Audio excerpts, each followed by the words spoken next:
The night was unusually quiet in Beijing, the kind of silence that feels heavy, as if the city itself were holding its breath. Actor Yu Menglong had just returned home from a late interview about his upcoming psychological thriller. Friends and co-workers described him as calm, cheerful, and looking forward to a few days of rest before shooting resumed. Yet less than an hour later, the rising star who had charmed millions was gone, and what happened in those final minutes would leave police, fans, and even forensic experts in disbelief. Surveillance footage shows Yu arriving at his apartment complex at 9:03 p.m. He greeted the night guard, smiled faintly, and rode the elevator to the 21st floor. He unlocked his door at 9:07 p.m. and stepped into the familiar quiet of his living room. From that moment until 9:34 p.m., no one saw him alive again. Neighbors later reported hearing a single sharp sound, glass breaking, followed by what they described as a muffled thud. Then nothing. Investigators reconstructed a precise timeline from security logs and digital forensics. At 9:24 p.m., you received a call from an unregistered number. It lasted 2 minutes and 37 seconds. The call was automatically recorded to his cloud storage, a feature he often used for interviews. That recording would become the most haunting piece of evidence the Beijing Public Security Bureau had ever handled. When officers first played it back, the room reportedly fell silent. The voice on the other end was male, calm, and strangely familiar. It spoke first, without greeting or hesitation. "You should have told the truth, Yu. It's too late now." The actor's voice, trembling, answered, "Who are you? What truth are you talking about?" There was a pause long enough to make listeners uneasy. Then the unknown caller said something the police have never publicly revealed. Those present at the listening session described the lead detective's face turning pale as he removed his headphones. Another officer muttered, "This is impossible," before leaving the room.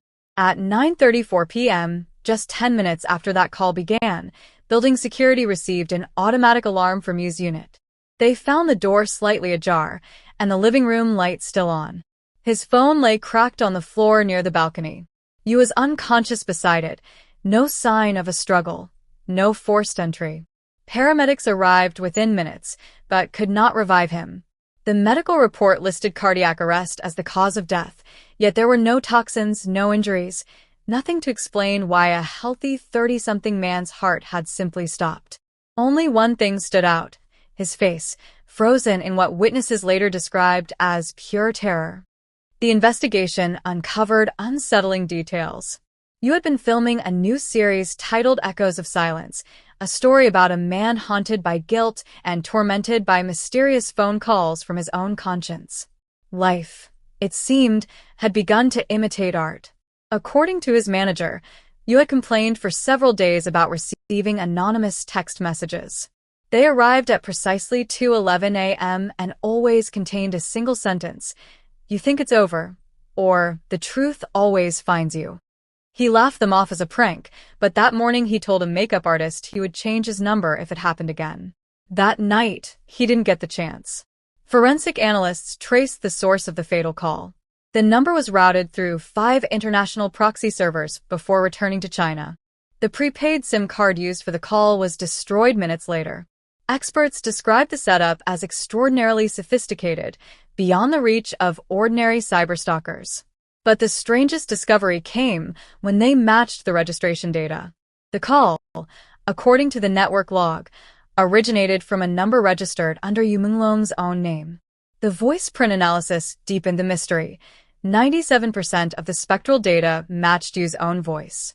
Somehow, the call appeared to come from himself. 6 months after the incident, a small group of fans gathered again to honor Yu's memory.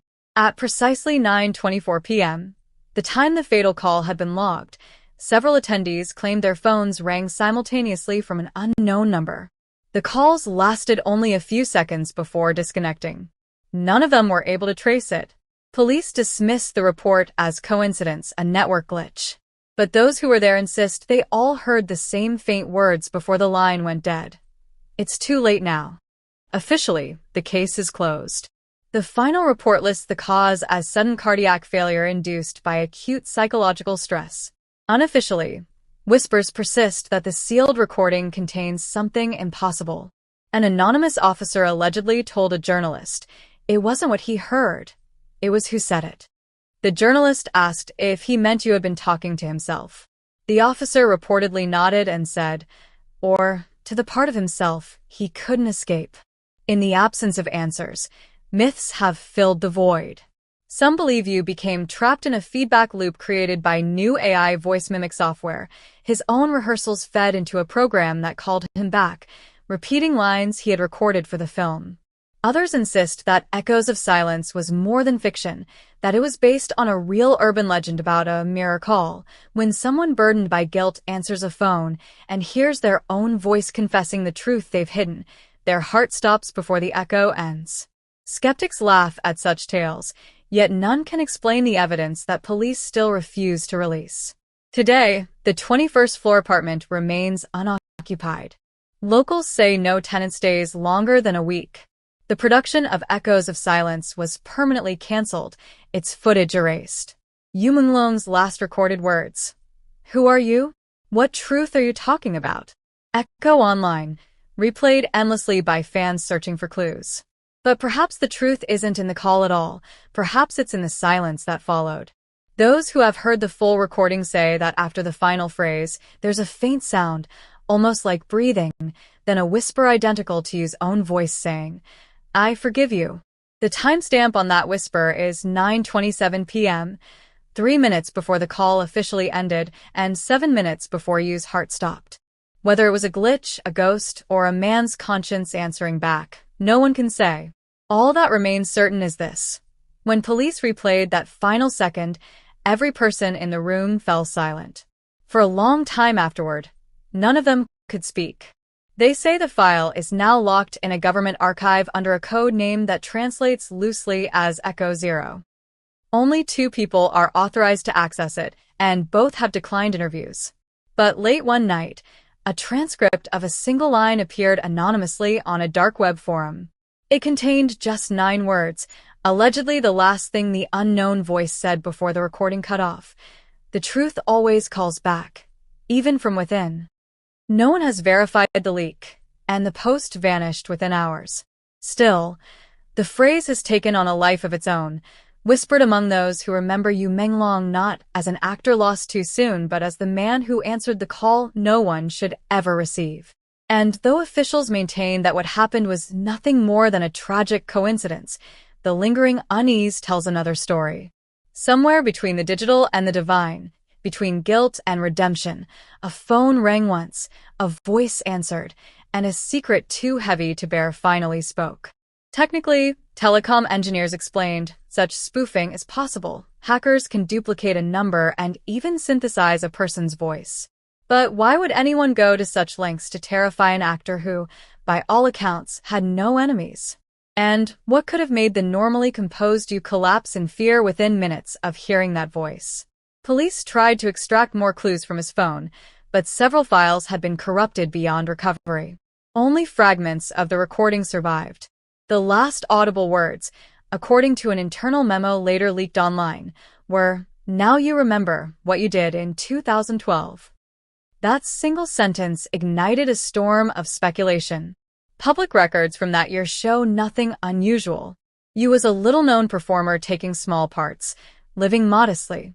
Friends recalled a rumor about an accident on set, someone injured during a stunt, but no complaint was ever filed. Those who knew him said he carried an unexplained burden, a shadow he never discussed. Whether the mysterious caller referenced that memory or something else entirely remains unknown. In the weeks that followed, investigators examined every angle. Psychologists proposed that Yu's intense immersion in his dark new role might have triggered a dissociative episode. Exhaustion, stress, and the eerie coincidence of art imitating life could have blurred his sense of reality. Maybe he hallucinated the call, they said. But that theory collapsed when confronted with the forensic evidence. The call log existed, the recording existed, and the telecom data proved the connection was real. Others pointed to advanced voice cloning technology. In the age of deepfakes, Anyone with a few minutes of audio can generate a disturbingly accurate replica of a voice. Could someone close to you, perhaps within the film production, have orchestrated the hoax? When police requested the studio's footage from the final week of filming, they were told that the hard drives had been corrupted by a technical error. Every file connected to used scenes was unrecoverable. Officials called it coincidence. Investigators called it obstruction. Then came the surveillance discovery. A backup of Yu's home security feed was retrieved from the building's server. Most of it was clear until 9:28 p.m., when static distortion began. In the blurred footage, Yu appears answering his phone. His posture stiffens, his expression shifts from confusion to horror. He drops the phone, staggers backward, and stares toward the balcony window as though seeing someone or something reflected in the glass. For 2 seconds, another shape flickers in the reflection, roughly his height and build, motionless and facing him. The screen goes black. Those 2 seconds remain the most contested piece of evidence in the case. At the official press briefing, Chief Inspector Zhang Min described the death as unexplained but not suspicious. When pressed about the phone call, he hesitated before saying, "The source remains under investigation. The evidence is unconventional." That word, unconventional, spread like wildfire online.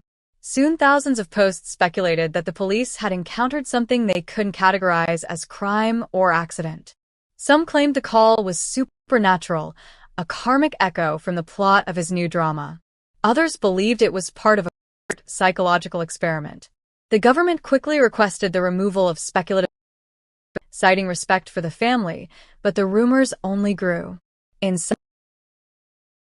no calmer. A technician leaked that a folder on Yu's laptop, labeled Echo_Truth, contained audio fragments. Reading only. The voice knows what I did. No one has publicly confirmed this, but multiple insiders have hinted it's real. After that leak, all of released. The entire digital evidence archive was sealed under national data security protocols. Officers assigned to the case signed non-disclosure agreements. Months passed, and the unanswered questions multiplied. Why did the anonymous voice refer to 2012? Why did Yu's number appear as both caller and receiver? How did the call recording capture his own voice responding to itself? Every expert who examined the data described inconsistencies they couldn't explain, minute frequency shifts, overlapping timestamps, packets of information seemingly transmitted before the call began. One engineer compared it to a recording of 2 timelines folding over each other. The report was dismissed as a translation error, but the phrase stuck in the media. The folded call. Public mourning turned into obsession. Fans held vigils outside his apartment, leaving white chrysanthemums and phones playing his favorite songs. Journalists tried to reconstruct his last movements, but access to the building was restricted. A single maintenance worker told a tabloid that he still hears the elevator stop on the 21st floor around 9:30 p.m. with no one inside. Whether true or born from grief, such stories only deepened the legend.